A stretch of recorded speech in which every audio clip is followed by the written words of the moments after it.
Bonjour, aujourd'hui je vous parle de l'outil d'analyse que j'ai développé. C'est un outil qui est encore en cours de développement, donc n'hésitez pas à me donner votre avis, et puis bonne vidéo.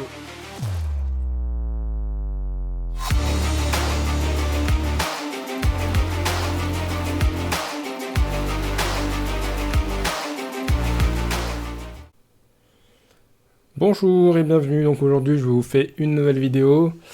Aujourd'hui je vais vous parler donc de mon interface de trading. Je sais pas si on dit interface de trading ou les outils que j'utilise pour trader, et puis préciser un petit peu la stratégie du coup qui va avec.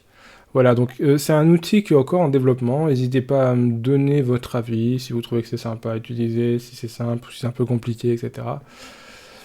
Donc pour prendre un peu le principe, donc c'est un outil qui est développé pour du swing trading. Je l'ai jamais testé en court terme. L'idée donc c'est d'utiliser du multi-time frame, donc c'est un trading multi-time frame. Donc on va prendre sur chaque UT, on va prendre une ou deux informations qui vont nous permettre en fait d'élaborer par exemple une idée de trading, puis d'élaborer la stratégie qui va nous permettre d'exécuter l'idée, et puis sur les UT inférieures, on va être on va pouvoir faire nos entrées, faire nos sorties, faire notre gestion, etc. Sur l'UT mensuel, qui va être l'UT sur laquelle on va faire notre analyse, on va pouvoir prendre l'idée, on va avoir comme information la tendance de fond, qui va être exprimée par un triangle, et puis par la couleur du triangle surtout. Ensuite, on a la pression, pression qui est actuellement sur le marché, on va dire, hein, c'est un peu la tendance court terme, donc qui va être caractérisée par la couleur des flèches, donc rouge ou verte. Et puis on a le sens de la flèche qui va nous indiquer un petit peu le timing, qui va nous donner le timing. Donc ça c'est juste une bougie, mais je l'ai fait en flèche, je trouve ça plus sympa. Et donc par exemple, là je vous ai mis un petit rectangle rouge qui caractérise bien en fait le fonctionnement de l'outil. Là, j'ai ma tendance haussière. Dans ma tendance haussière, j'aimerais bien rentrer dans cette tendance haussière. Donc là, comment faire? Il faudrait avoir un petit ralentissement du marché, etc.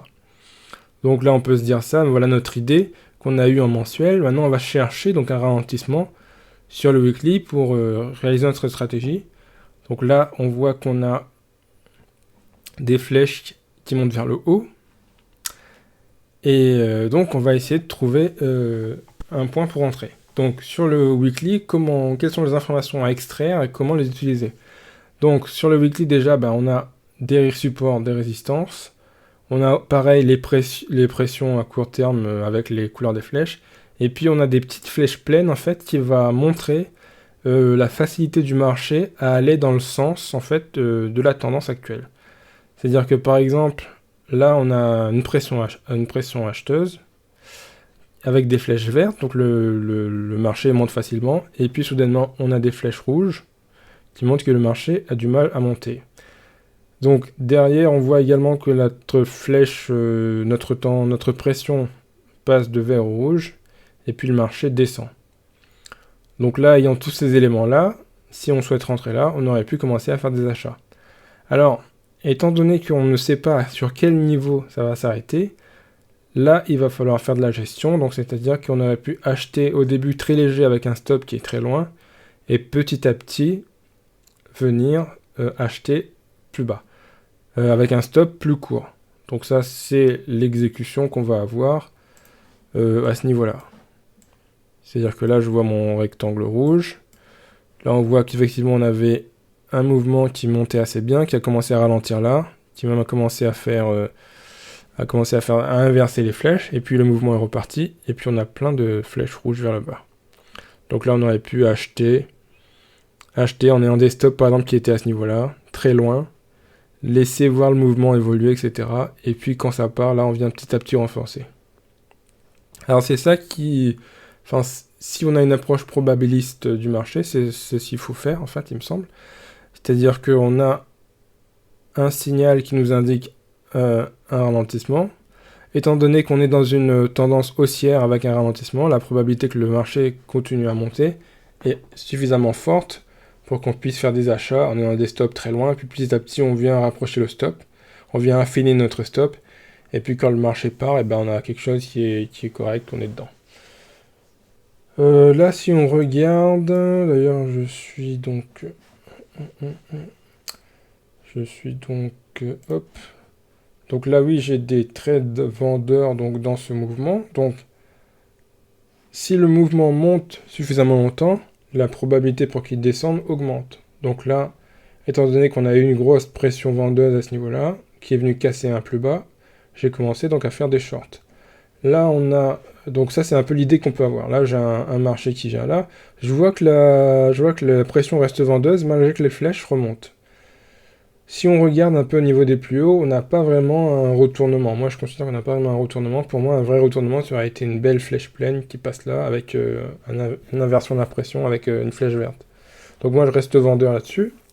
Ça, c'est mon idée. Donc mon idée, ça va être de vendre, de continuer à faire des ventes. Quand je regarde à ce niveau-là, eh ben, je vois qu'on est un peu dans un début de range qui n'est pas encore confirmé, puisque un range confirmé, ça aurait été un rebond à ce niveau-là. Mais cette résistance-là est une résistance assez intéressante. Donc du coup, j'ai déjà fait des ventes à ce niveau-là, et là, je continue à faire des ventes, dans l'espoir de casser ce plus bas. Voilà, donc à chaque fois, l'idée, c'était de continuer cette tendance baissière pour permettre le retournement de cette tendance haussière long terme. Parce qu'elle est montée très haut. Comme elle est montée suffisamment haut, à un moment, on va peut-être avoir quelque chose qui va se retourner, surtout que là, on est venu casser un plus bas. Donc là, pour l'instant, j'ai fait donc un short en haut. Là, j'ai commencé à renforcer, mais étant donné que j'ai pas de flèche rouge, là, j'attends qu'on ait une flèche rouge pour faire quelque chose d'un peu plus agressif. Donc c'est là où je fais ma gestion aussi. Pour l'instant, j'ai bon espoir que ça se retourne, mais j'ai pas de confirmation, donc je reste prudent au niveau de la sortie aussi. Et donc quand on regarde en dessous, voilà. Donc là, je l'ai acheté je l'ai pas acheté forcément sur un signal, hein, vendu, pardon. Je l'ai vendu pas forcément sur un signal, je l'ai vendu, voilà, parce que j'étais sur mon plus haut de range. Et puis voilà. Alors, le problème avec les ranges, c'est qu'en fait, les signaux sont très tardifs si on regarde sur l'indicateur. Donc là, en l'occurrence, moi, je le vends parce que je suis sur mon plus haut. Et après, ça part. Ouais, l'avantage, là, c'est que le H4, en fait, a fait une réintégration assez forte. Donc, je l'ai vendu quand c'est arrivé là. Alors, c'est pas vraiment un signal. Hein. Si on regarde en termes de doji, etc., c'est une avalanche baissière. Donc, j'ai vendu une avalanche baissière sur un haut de range dans une tendance baissière plus long terme, quoi. Voilà. Donc après, si on prend ça avec le GBP Odd, par exemple.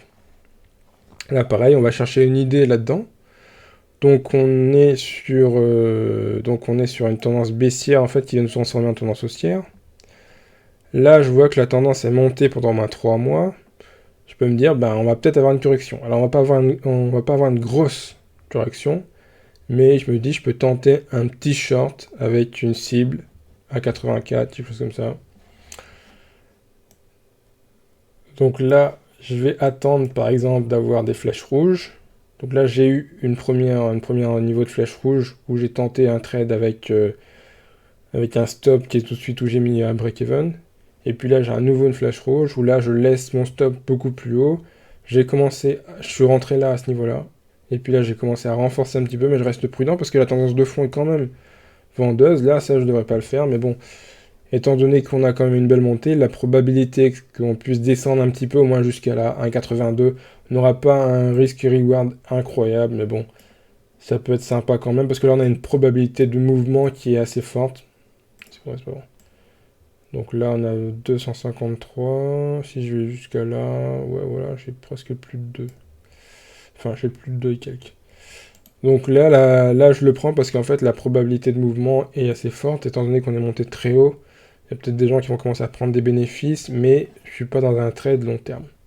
Après, derrière, je vais racheter. Je vais attendre d'avoir un ralentissement par là, puis je vais racheter. Donc ça, c'était mon idée. Donc faire une vente sur une hausse qui est montée dans une tendance de fond haussière. Parce qu'il y a un taux de probabilité que ça descende quand même un petit peu, plutôt intéressante. Et de l'exécution en dessous, et hop.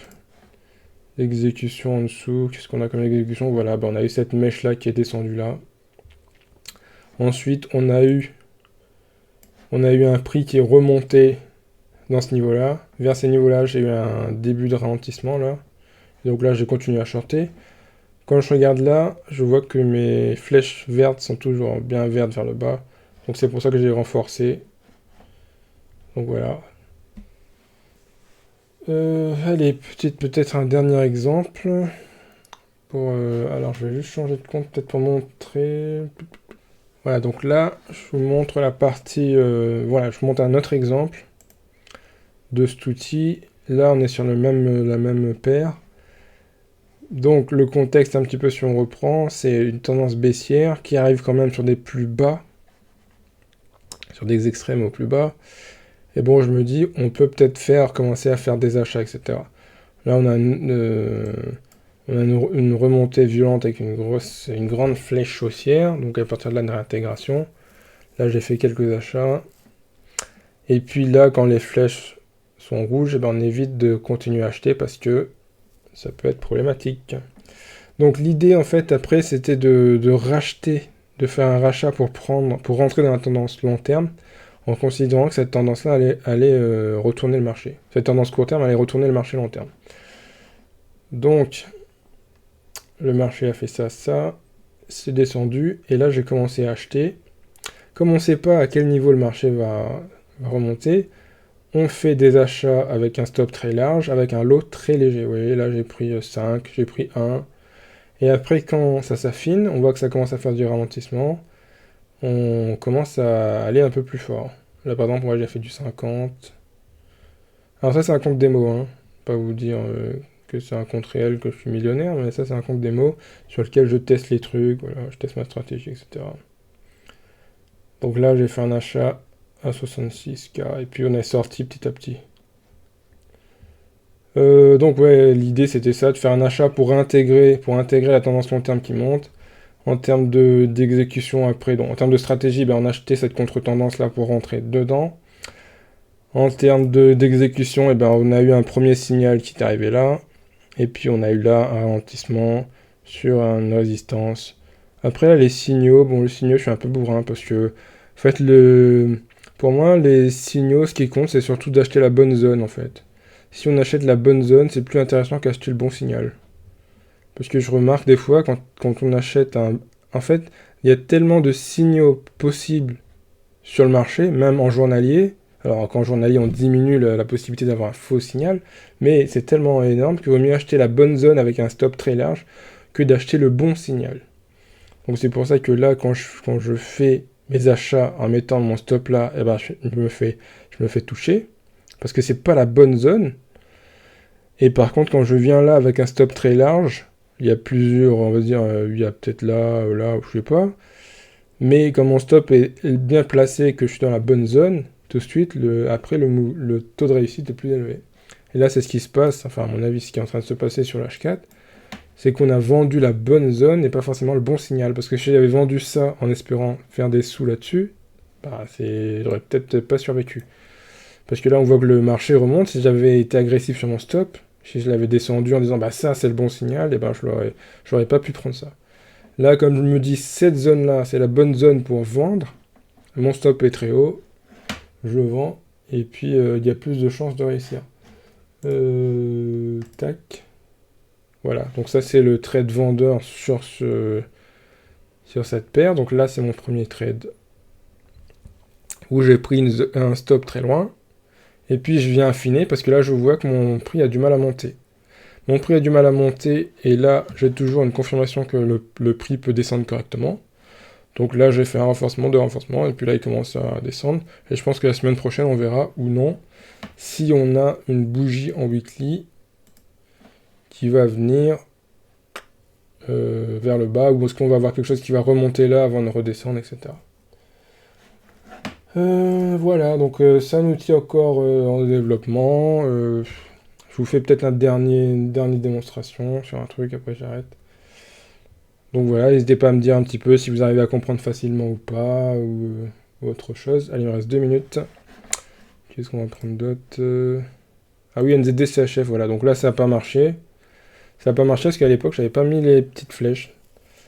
J'avais ce côté idée avec le mensuel, mais les petites flèches n'étaient pas là. Donc là, j'ai essayé de faire des achats, donc là, mon idée que j'avais extrait du mensuel, c'était de commencer à faire des achats. Donc ça, j'avais mis dans mes revues hebdomadaires parce qu'on arrive sur des plus bas. Ça me semble cohérent. En plus, on a une tendance qui descend depuis pas mal de temps. On arrive sur des plus bas. Cette tendance-là arrive sur cette zone-là. Why not?